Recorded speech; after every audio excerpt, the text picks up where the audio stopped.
샬롬. 네, 이번 주 토라 포션 우리 38주 코라흐에 대한 내용들을 우리가 잠시 살펴보도록 하겠습니다. 우리 잠시 기도하고 시작하겠습니다. 하나님 감사합니다.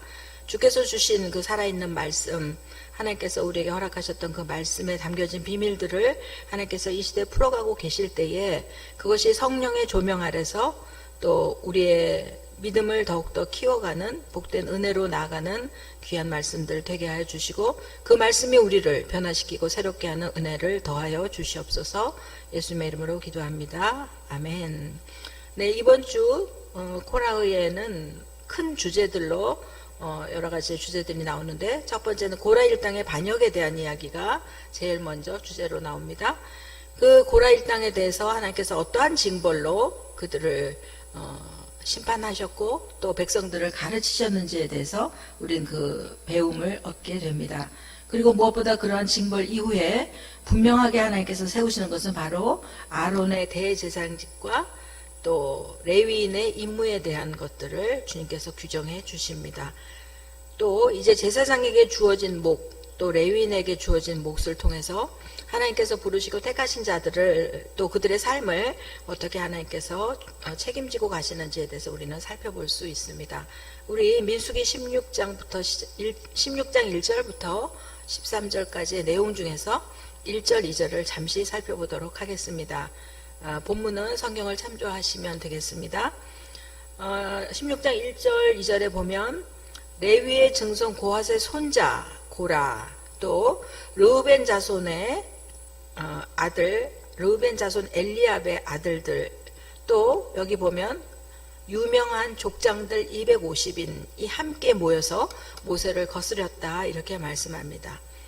여러분, 여기에 나오는 레위의 증손자인 고핫이라고 하는 사람은 주께서 주신 직분이 그 제사장 그 성막에 있는 여러 가지 기물들을 다룰 때에 금으로 만든 법궤, 떡상, 등대를 메고 나르는 아주 중요한 기물을 옮겼던 자들이었습니다. 물론 그들은 어깨에 메고 가는 그런 일들 때문에 때로 몸이 힘들기도 했겠죠. 또 르우벤의 자손 엘리압의 아들들에 대한 이야기가 나옵니다. 네, 우리가 르우벤이 어떤 자였던 것인지는 잘 아시죠? 그래서 르우벤이 당을 지었다 라고 할 때 당을 짓다라는 취하다, 빼내다라고 하는 뜻은 어떤 무리 속에서 회중 안에서 자신들의 필요에 의해서 또 자신들을 위한 그런 자기 사람을 만들고자 하는 욕구와 목적을 가지고 사람들을 나누는 그런 것들을 이야기합니다. 그래서 우리가 알다시피 르우벤은 아버지의 그 여자였던 빌하를 범했던 아버지의 침소를 더럽혔던 아들인데 그 아버지의 침소를 더럽힌 것은 결국 아버지를 거역한 것이고 르우벤에게 있었던 그 거역의 영들은 이제 이 자손들에게까지 이어져 가고 있는 것들을 우리가 보게 됩니다. 그리고 르우벤은 어차피 레위 자손이 아닙니다. 그렇기 때문에 제사장직을 감당하는 것은 아니었는데 그는 이제 자기에게 주어진 일이 아닌 제사장의 어떤 직분들에 대해서 이제 거스르는 일을 하게 됩니다. 그리고 또 세 번째 그룹은 뭐냐면 초궁에서 택함받은 자, 유명한 족장 250명이 동절합니다. 우리가 그 유명이라는 한자어를 보면 있을 유자에다 이름 명자를 우리가 보게 되죠. 그래서 유명하다라고 하는 것은 그 이름을 가진 자, 즉 우리는 사실은 무명한 자 같으나 유명한 자다라는 표현처럼 우리의 이름을 어디 가서 이야기해도 또 그렇게 남들이 다 알아주지 않는 마치 이름이 없는 자와 같이 무명한 자인 경우가 그런 사람들이 대부분인데 여기 있는 250명은 유명한 사람들, 택함을 받은 리더급들이었다라고 합니다. 그래서 우리가 이 당을 짓는데 동조했던 250명의 그 심리를 우리가 생각해 보면 유명하고 또 능력이 있고 택함 받은 은혜를 받았음에도 불구하고 자신에게 주어진 일이 아닌 그런 일들을 탐했던 자들의 그 최후가 어떻게 되는지를 우리는 보게 됩니다.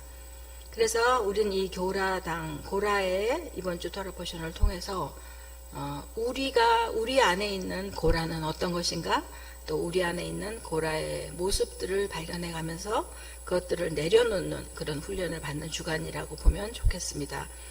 또 그런 사람들을 향해서 그들은 16장 3절에 보면 모세와 아론에게 분수가 지나치다 이렇게 이야기를 하죠. 너희가 어찌하여 여호와의 총회에 스스로 높이느냐. 그들은 스스로 높인 자들은 아닙니다. 아시다시피 모세가 부름을 받았을 때 그 출애굽기에 나타나는 이야기를 우리가 잘 압니다. 얼마나 모세가 그 일을 하고 싶어 하지 않았는지 하나님 앞에서 나는 그 능력이 되지 않습니다 라고 거부했던 것들을 우리가 잘 아는데, 스스로 높였다라고 하는 것들은 이분들이, 이 고라당들이 그런 하나님의 그 부르심에 대해서 이제 착각을 하고 또 잘못 생각하는 것들을 우리가 보게 되죠. 이런 사람들의 거스름 앞에서 모세는 엎드립니다. 우리 16장 4절에 보면 그저 엎드려서 하나님 앞에 옳고 그름을 올려드리고 또 어떻게 해야 될지를 구합니다.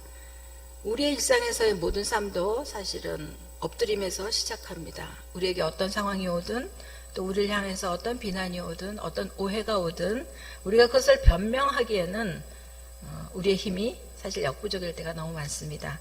그래서 우리의 삶의 승리는 결국 하나님 앞에 엎드림을 통해서 하나님께 그 모든 문제들을 맡겨드림을 통해서 우리가 이제 승리하게 되고 해결되는 것들을 보게 되죠.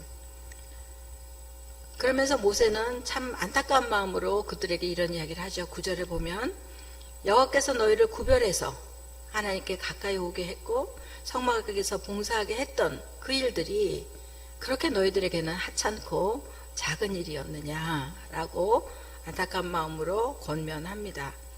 그리고 너희가 제사장의 직분을 구하는 것은 하나님이 지명하시는 하나님의 어떤 고유한 선택적 영역에 대해서 너희가 반대하는 것이다, 거스르는 것이다 라는 것들을 그러니까 즉 너희가 우리들을 향해서 이렇게 거스르는 것은 우리를 향한 것이라기보다는 우리를 세우신 하나님을 향해서 거스르는 것이다 라는 것들을 다시 한번 그들에게 알려줍니다.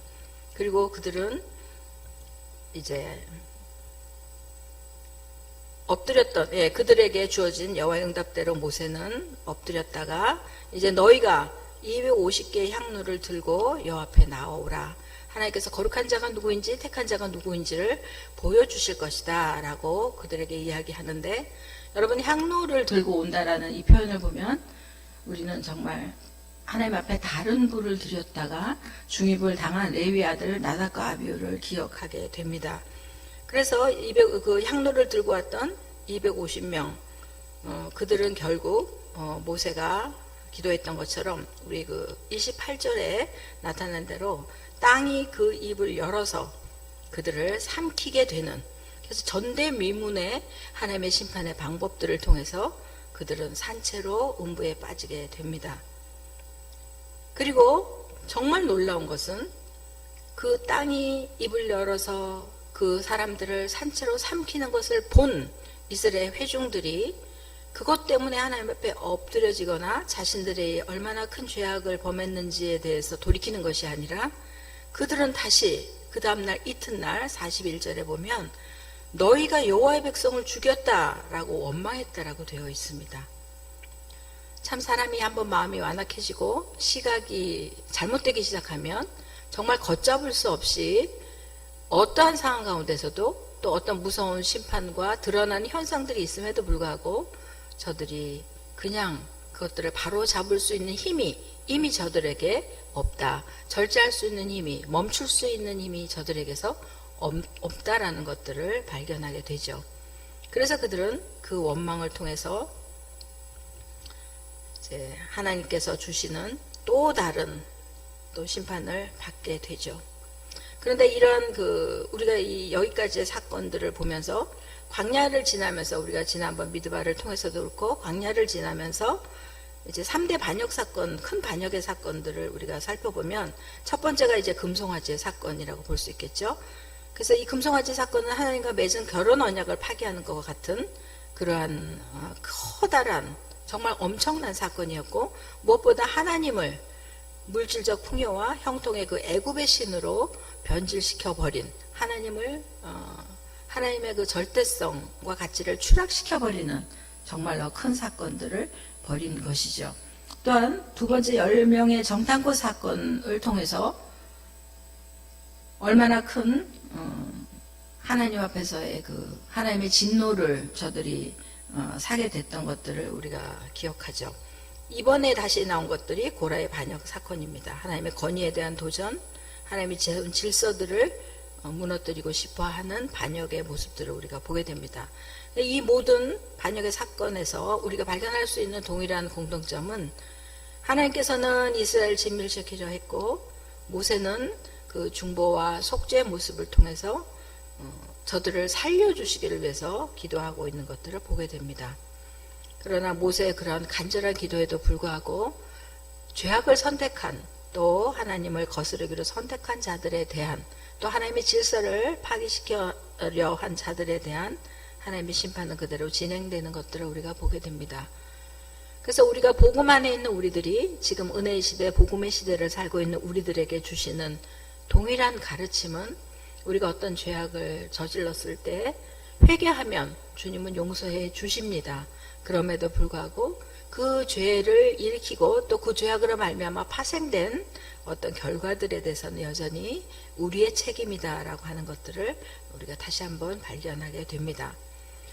참 근데 놀라운 것은 하나님의 은혜라고도 볼 수 있는 이 놀라운 일들은 민수기 26장에 가면 고라의 아들들은 아버지의 악한 일에 동참하지 않음으로 말미암아 죽지 않았습니다. 그 고라와 그 다단의 그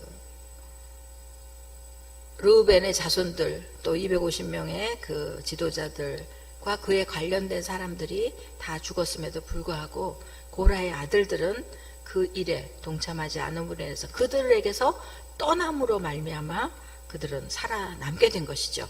그래서 그 증거가 이제 역대상 6장에 보면 사무엘은 고라의 후손입니다.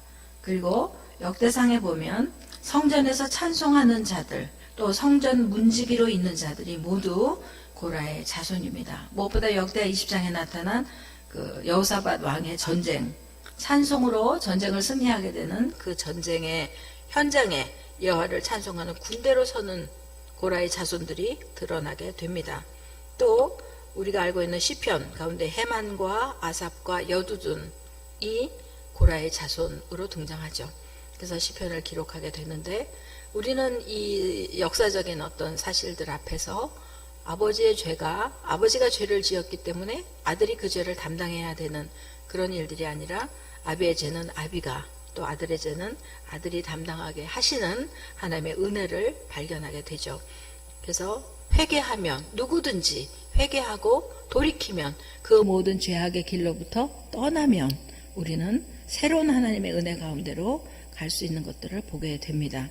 그래서 아까 이야기에 이어서 그 향로를 통해서 불이 나와서 그들을 살르고 또 고라의 자손들이 산채로 들어가는 그 재앙 뒤에 또다시 그들을 향해서 백성을 죽였다라고 원망했던 백성들을 향해서 44절부터 보면 내가 순식간에 그들을 멸할 것이다. 여기서 보면 회중에게서 떠나라 라고 하는 라맘이라고 하는 단어는 분리를 이야기합니다. 우리는 죄인들로부터 떠나야 합니다. 제일 좋은 것은 죄인들을 돌이켜서 회개시켜서 하나님의 바른 길로 인도하는 것이 가장 좋은 일이고 또 우리가 마땅히 해야 될 일이지만 우리가 그것들을 감당할 수 없을 때는 피해야 합니다. 떠나야 합니다. 그들로부터 분리되어야 합니다. 그런데 이제 마태복음이나 우리가 엔타임을 통해서 이제 예수님께서 말씀하시는 그 사인들 중에는 보면 우리가 이 떠나고 때로는 정말 분리되어야 될 자들이 우리의 가족일 수도 있다라는 것 때문에 우리는 이제 지금부터 계속 기도해야 하는 것이죠. 아까 말씀드린 것처럼 아비가 범죄했을지라도 아들이 그 범죄에 동참하지 않으면 살 수 있는 것입니다.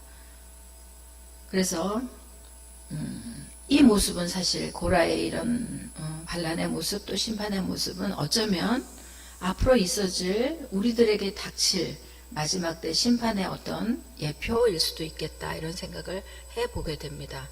아비와 아들이 나뉠 수밖에 없는. 그리고 하나님은 떠나라고 말씀하시면서 내가 순식간에 저들을 멸할 것이다 하면서 동시에 시작된 것들이 연병이죠. 우리가 알다시피 연병 데베르, 전연병 데베르는 다바르라고 하는 말씀에서 파생된 단어입니다. 즉 말씀이 퍼져나가야 되고 생명의 그 기운들이 퍼져나가야 되는 가운데서 그 말씀이 아닌 어떤 거죠? 원망, 불평, 비방, 또 거스르는 말들, 배역의 말들이 결국은 우리의 영혼을 병들게 하고 우리의 영혼을 죽이는 연병과도 같은 것이죠.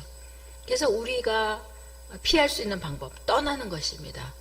그 떠난다는 것이 몸으로도 환경적으로 거리적으로도 떠날 수 있지만 늘 이야기하는 것처럼 우리의 입술에서 제해야 합니다. 우리의 입술에서 제해야 되고 우리가 바라보는 눈에서 제해야 되고 우리가 보지 말아야 될 것은 피해서 보지 않아야 합니다. 또 우리가 들어서 유익하지 않거나 죄가 되는 것들은 귀를 막고 듣지 않아야 합니다. 동일하게 우리에게 죄가 되는 말들은 우리의 입을 막아서라도 하지 않아야 하는 것이죠. 이것이 라마음이 상징하는 떠남입니다. 그래서 이들의 그 전쟁이 연병이 시작되었을 때 48절에 보면 아론은 그 향로를 가지고 아론이 마땅히 들어야 될 그 향로를 가지고 향을 피우면서 죽은 자와 산 자 사이에 섭니다.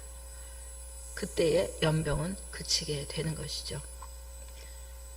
지금 생각해보면 전염병이 막 도는, 그래서 사람들이 죽어나가는 그 자리에 향로를 들고 아론이 들어갑니다. 우리 한번 상상해보세요. 코로나가 창궐하던 지나간 시점, 또 어쩌면 얼마 전까지 인도에서 있었던 그런 엄청난 재앙 가운데 과연 그 가운데 들어가서 생명을 전하고 생명을 막아설 수 있는 자가 있었을까? 그러나 우리가 직접 몸으로 그것들을 감당할 수 없다 하더라도 우리가 영적으로 막아서고 기도로 막아서고 또 우리가 주님 앞에 정말 우리의 죄를, 저들의 죄를 동일시하는 회개를 통해서 우리가 막아서는 방법들로 우리는 그 일들을 감당해야 하는 자들로 부르심을 받았다는 것들을 우리는 잊어버리면 안 되겠습니다.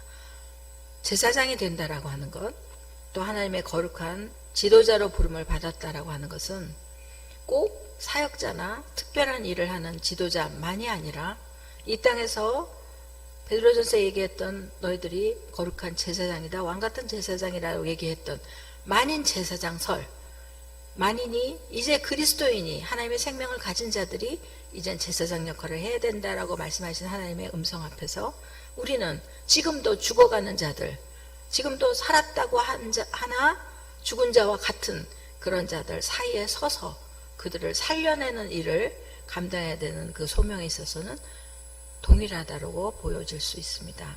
그래서 고라일로 죽은 자 외에 연병으로 죽은 자가 14,700명이나 되었다.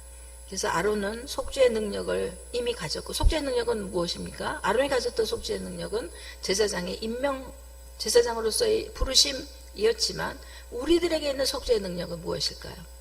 우리들에게 있는 속죄의 능력은 우리에게 허락하신 예수야의 이름이 우리에게 있는 속죄의 능력입니다. 우리가 예수야 이름으로 우리의 죄도 속할 뿐 아니라 우리가 예수야 이름으로 누군가의 죄를 용서할 때에 그는 속죄를 받을 수 있게 되는 것이죠. 그래서 속죄의 능력을 가진 아론이 죽은 자와 산 자 사이에 선 것처럼 바로 구원의 이름 예수야 이름을 가진 우리가 그 사이에서 연병을 막아내는 자가 되어야 하는 것이죠. 그래서 제사장만이 죄를 속해줄 수 있고 아론의 자손들만 제사장이 된다라고 하는 이 엄격한 하나님의 위임의 그 질서를 이번 주간을 통해서 우리는 배워야 되고, 또 레위인은 바로 그러한 일들을 돕는 자로 부르심을 받았다는 것들을 기억해야 합니다. 중보는 말에서 끝나지 않고 이렇게 행동으로 또 드러난 열매로 이어져야 하는 것입니다. 그리고 연병이 그침에 아론이 회막문 모세에게로 돌아오니라. 이 연병과 모든 재앙들의 그침이 돌아오니라라고 하는 단어로 마무리되는 것은 우리에게 주는 의미가 있습니다. 돌아온다라고 하는 그 슈브가 말하는 것은 결국 회개하는 것이고 하나님께로 돌아가야 끝이 나는 것입니다. 그래서 고라당 이 코라흐를 통해서 하나님께서 이번 주에 주시는 가르침은 이 고라를 향한 심판은 고라를 죽이거나 또 모든 백성들에게 어떤 사람을 두둔하는 그런 하나님의 처벌이 목적이 아니라 백성들을 돌이키는 데 목적이 있다라는 것들을 우리는 이 50절 마무리되는 말씀에서 우리는 보게 됩니다. 하나님의 목적은 지금도 여전히 또 때로는 어려움, 때로는 고난, 때로는 심판처럼 보이는 어떤 상황 가운데서도 하나님의 목적은 심판이 아니라 죽음이 아니라 처벌이 아니라 회복이고 용서고 구원이고 하나님께로 돌이키기를 원하시는 하나님의 사랑에 근거하고 있다는 사실을 우리는 이 말씀 가운데서 다시 한번 발견합니다. 그리고 이제 17장부터는 하나님께서 레위의 아론의 직분 또 아론의 건의, 아론의 그 지팡이에서 싹이나무로 인해서 결국 죽은 것과 같은 나무에서 지팡이에서 싹이 나게 하는 하나님의 생명력의 능력이, 생명력의 권위가 아론에게 있다, 이런 것들을 보여주시면서 아론의 권위를 통해서 생명의 능력이 이스라엘에게 전해지게 될 것을 예표하고 있습니다. 그러면서 아론의 대제사장직을 확증하고 또 메시아의 예언적인 어떤 증표로 이 지팡이를 사용하고 계십니다. 지팡이 죽은 나무에서 싹이 나고 꽃이 피는 그 부활의 능력은 바로 이 땅에는 없는 하늘의 생명의 능력인 것을 통해서 우리는 예수와의 부활이 바로 하늘로부터 주어진 생명이라고 하는 사실들을 확인하게 되는 것이죠. 여기 아론의 지팡이에서 난 싹은 아몬드 나무입니다. 샤케드라고 하는 아몬드 열매, 봄을 알리는 그러한 열매인 것이죠. 그러면서 다시 한번 제사장의 책임과 또 그 영광된 그 직분에 대한 축복을 다시 한번 우리에게 알려주고 있습니다. 그리고 레위의 역할을 통해서 우리가 다시 한번 살펴봐야 할 것은, 레위는 제사장을 돕는 역할이면서 또한 거룩한 날을 예비하기 위한 관계 맺음에 있습니다. 제사장과 레위의 직분이 나뉘어진다라고 해서 그것이 상하의 어떤 수직적 구별의 의미가 아니라 연합해야 되는 의미, 다른 은사와 다른 책임을 가지고 관계를 맺어가야 되는 연합의 어떤 책임들을 우리가 보게 됩니다. 이것이 바로 한 세 사람이면서 또한 교회의 이유이기도 합니다. 그래서 교회는 우리가 구원받아서, 개인적인 어떤 구원을 받아서 교회를 이루는 것과 함께 동시에 형제죄에 대해서 또 교회가 함께 이루어 가야 하는 백성들의 구원에 대해서 서로가 서로에게 책임이 있다. 즉 전도와 영혼 구원만이 아니라 여기 갈라디아서 6장 20절에 이야기하는 것처럼 서로의 짐을 나눠지는, 그래서 함께 목적은 사랑으로 서로 종로를 타는 것이 사명이자 목적이고, 또 사랑으로 협력하여 주의 장막을 세워나가는 일이 결국 교회가 추구하는, 교회가 존재해야 되는 목적이라는 사실을 우리는 다시 한번 기억해야 합니다. 즉 개인의 구원에 끝나는 것이 아니라 주의 장막을 이루는 것, 또 관계 맺음을 통해서 서로가 서로에게 필요한 존재가 되는 것, 또 함께 세워져 가는 것, 이 모든 관계 맺음이 바로 교회의 목적이라고 하는 것이죠. 그래서 이 레위인과 제사장에 대해서 하나님은 그 직무에 대해서 보상을 해 주시죠. 그래서 제사장에게는, 제사장도 그렇고 레위인도 그렇고 모두가 이 땅에는 기업이 없는 자들입니다. 그들은 이 땅에서 땀을 흘려서 먹을 것을 추구하는 자들이 아니라, 자신의 기업을 세우는 자들이 아니라 이제 백성들이 그들을 살리게 되어 있죠.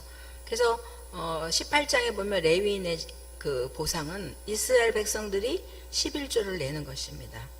왜? 그들은 이 땅에 기업이 없기 때문에 백성들로부터 11조를 받아서 자신에게 또 필요한 것들을 쓰고 성막을 또 보수하면서 그것들을 쓰게 되는데, 또한 또 레위인에게서 주어진 이 11조는 다시 그 10분의 1을 회막에 여호와 앞에 드림으로 인해서 제사장들에게 또 주어지는 것입니다. 그래서 받은 11조의 11조를 거제로 여호와께 드림으로 인해서 이제 아론에게 돌아가게 되는 것이죠. 그리고 제사장의 음식은 모두 지성물 중에서 불살하지 않은 것과 또 이스라엘 자손이 드린 거제물과 요제물은 모두가 다 제사장의 음식이 된다라고 말씀하셨습니다. 그래서 여호와께 드리는 가장 좋은 기름, 헬라에브라고 하는 그 기름, 또 포도주, 곡식, 처음 익은 열매들, 이 모든 것들이 가축의 초태생들, 이 모든 것들이 이제 제사장의 음식으로 내가 너희의 먹을 것과 삶을 보장해 주겠다. 그리고 이것은 너희들에게 주는 영원한 소금 언약이다. 더 중요한 것은 내가 바로 너희의 분기시고 너희의 기업이 된다 라고 하시는 하나님의 그 소금 언약, 영원한 언약들을 우리가 여기서 확인할 수 있습니다. 우리가 만약 제사장적 삶을 산다면, 우리가 레위인과 같은 구별된 자가 된다면 하나님의 약속하신 대로 하늘나라의 뜻가를 먼저 구하는 자에게 이 모든 것들을 더할 것이다. 약속하신 하나님의 언약은 동일하게 이때에서부터 시행되어 왔고, 또 그렇게 시행되었고, 또 지금도 여전히 시행되고 있는 하나님의 언약인 것을 우리가 다시 한번 확인하게 됩니다. 그런데 제사장과 레위인들이 어려워졌다면 그것은 백성들이 그 11조를 제대로 드리지 않았거나 그들의 삶에 대해서 무관심했거나 여러 가지 이유가 있었겠죠. 그래서 우리는 이번 주 토라 포션을 통해서 고라당을 통한 가르침, 우리 안에는 고라적 요소, 또 우리에게 허락하셨던 직분들에 대한 소중함과 귀중함과 연합에 대한 것들을 다시 한번 생각하면서 하나님의 백성으로 다시 한번 더 가까이 가게 되는, 주께서 택하여 부르신 것에 대해서 가까이 다가가는 것으로 응답하는 복되고 거룩한 한 주 되기를 축복합니다. 이 말씀으로 우리의 삶이 변화되기를 다시 한번 축복합니다. 샬롬.